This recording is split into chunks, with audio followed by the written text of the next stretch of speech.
Madam, একটু দরকার ছিল আপনার সাথে। ভেতরে আসতে পারি? হ্যাঁ, আসুন বলে অলকানন্দ দেবীর দিকে না তাকিয়ে কাগজপত্র উল্টো পাল্টে দেখছেন আর সাইন করে চলেছেন ব্রাঞ্চ ম্যানেজার ম্যাডাম। নিজেরই একটা কাজে ব্যাংকে এসেছেন অলকানন্দ দেবী। এর আগে যিনি ব্যাংক ম্যানেজার ছিলেন উনি এখন আর নেই। অলকানন্দ দেবী দেখছেন ওই চেয়ারে বসে আছেন একটি নতুন মেয়ে। বয়স আর কত হবে, 37-38।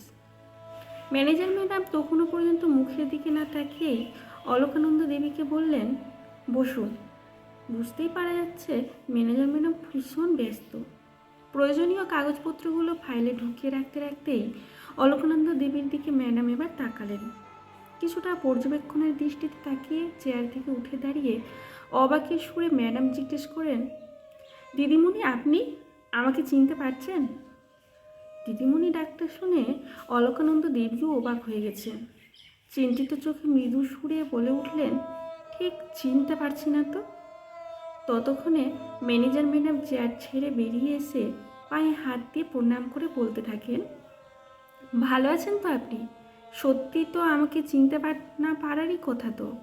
সেই কবে স্কুল থেকে বেরিয়ে এসেছি, আজ 20 বছর হয়ে গেল। আর কি মনে থাকা সম্ভব? অলকানন্দ দেবী তখন হা করে মুখের দিকে তাকিয়ে আছেন।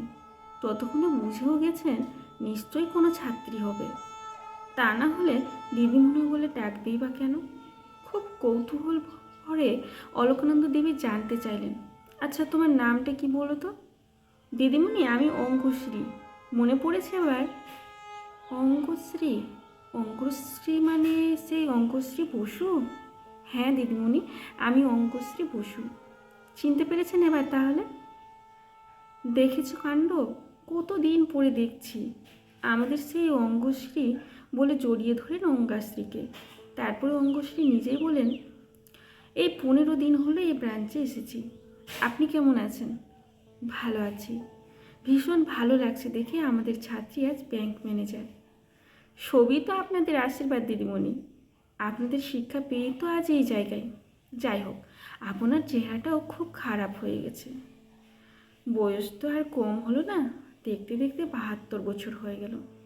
বয়স যাই হোক না কেন, মনের দিক থেকে ভালো থাকতে হবে তো। আর ভালো থাকে বলে একটা দীর্ঘশ্বাস ফেললেন অলকানন্দ দেবী। অঙ্গশ্রী জিজ্ঞাসা করলেন, এখন তাহলে কোথায় থাকেন? আগে যেখানে থাকতেন ওখানেই থাকেন তো? হ্যাঁ, ওখানেই থাকি, তবে বাড়িতে থাকি না। বাড়ির কাছাকাছি একটা ফ্ল্যাটে থাকি। আপনার তো অনেক বড় বাড়ি ছিল, তা বাড়ি ছেড়ে ফ্ল্যাটে কেন? সবই তো অদৃষ্ট।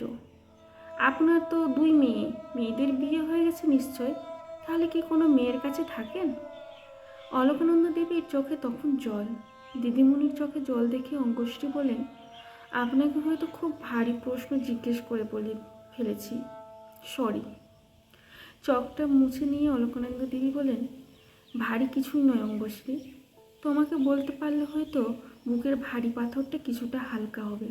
জানো অঙ্গশ্রী, আমি এখন একাই থাকি। স্কুলে যখন পড়াতাম তখন কত মেয়ে আমাদের শিক্ষা নিয়ে জীবনে বড় হয়েছে, অথচ নিজের মেয়েদেরকে শেখাতে পারেনি হয়তো। আজ মনে হয় সন্তান থেকেই কি লাভ। তোমাদের মতো মেয়েদের যখন দেখি আমাকে দিদিমণি বলে ডাকে, তখন বুকটা যেন গর্বে ভরে যায়। ছাত্রছাত্রীরও তো আমাদের সন্তানের মতো। আমারও 2 মেয়ে উচ্চশিক্ষিত। মেয়েদেরকে মনের মতো করেই মানুষ করেছিলাম। আজ 2 মেয়েই চাকরি করে, কিন্তু আমার কোনো খোঁজ খবর ওরা রাখেনি। আর রাখবেই বা কেন? মায়ের সঙ্গে সমস্ত দরকার যে মিটে গেছে। অতিরিক্ত লোভ মানুষকে বড় মানুষ করে তোলে। আজ নিজের সন্তানের কথা ভাবলে খুব কষ্ট হয়। আমি কি ওদের সেই শিক্ষা দিতে পারিনি? 10 কাঠা জায়গার ওপর মেন রাস্তার ধারেই আমার অত বড় বাড়ি। যদি কোনোদিন আমার বাড়ির ওপাশ দিয়ে যাও, তবে দেখে আসতে পারো কত বড় অট্টালিকা আমার। আমার বাড়িটাই ছিল আমার কাছে মন্দির। সেই মন্দির ছেড়ে বাড়ির কাছে একটা 1 কামরার ফ্ল্যাটে জীবন কাটাচ্ছি আজ। এর থেকে কিছু আর কি কষ্টের হতে পারে বলো?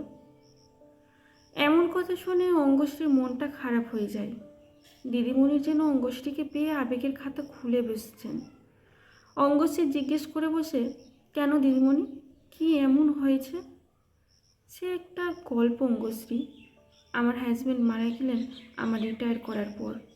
ততদিনে আমার 2 মেয়েরও বিয়ে হয়ে গেছে। ভালো চাকরি করতেন আমার হাজব্যান্ড। এদিকে 2 মেয়েও চাকরি করে এবং অবস্থাপন্ন ঘরে বিয়েও করেছে। হাজব্যান্ড মারা যাওয়ার পর থেকে আমি ভীষণ একা হয়ে গেলাম। মেয়েদেরকে বলতাম, মাঝে মাঝে তোদের কাছে নিয়ে চল, তোদের কাছে থাকতে খুব মন চাই, বাড়িতে খুব একা একা লাগে। কিন্তু 2 মেয়ে কোনোদিনও চায়নি তাদের কাছে নিয়ে যেতে। বাড়িতে যদিও কাজের লোকজন ছিল, তবুও নিজের সন্তানকে কাছ থেকে দেখার মতো সুখ কি আর আছে? না, ওরা যেমন নিয়েও যেতে চাইতো না, তেমন একটিবারের জন্য দেখতেও আসতো না আমাকে। এ বড় কষ্টের জীবন। এভাবেই বেশ কদিন কাটলো। তারপর একদিন হঠাৎ করে 2 মেয়েই হাজির বাড়িতে। আমাকে বলল, মা, তোমাকে আর এ বাড়িতে থাকতে হবে না এত কষ্ট করে, এখান থেকে চলো, আমাদের দুজনের বাড়িতে থাকবে কিছুদিন করে, কারণ তোমার বয়স হচ্ছে, আর এইভাবে একা একা থাকাটা কি ঠিক নয়? শরীর খারাপ করলে কে দেখবে বলো তো? মেয়েদের কথা মতো আমিও চলে যাই মেয়েদের বাড়িতে।